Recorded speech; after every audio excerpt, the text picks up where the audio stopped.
Surgeon replaced by AI.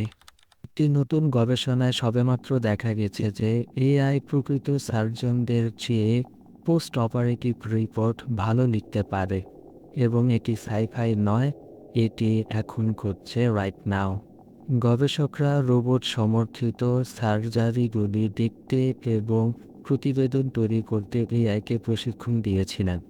দেখা যাচ্ছিল যে এই এআই রিপোর্টে মানুষের লেখা রিপোর্টের তুলনায় কম ত্রুটি এবং বেশি নির্ভুল ছিল। এবং তাতেও শেষ নয়, ডিপ রিদম এআই নামক একটি ব্যবস্থা ব্যবহার করে দীর্ঘমেয়াদী হৃদস্পন্দন পর্যবেক্ষণ বিশ্লেষণেও এআই মানুষকে পরাজিত করে। সো কম চিকিৎসা সংক্রান্ত ত্রুটি, ডাক্তারদের জন্য কম কাগজপত্র, দ্রুত আরও সঠিক রোগ নির্ণয়। এআই কেবল প্রযুক্তি পরিবর্তন করছে না, it is taking over health care. আপনি কি আপনার সার্জারি রিপোর্ট নিয়ে এআইকে বিশ্বাস করবেন? ড্রপ এ কমেন্ট বিলো।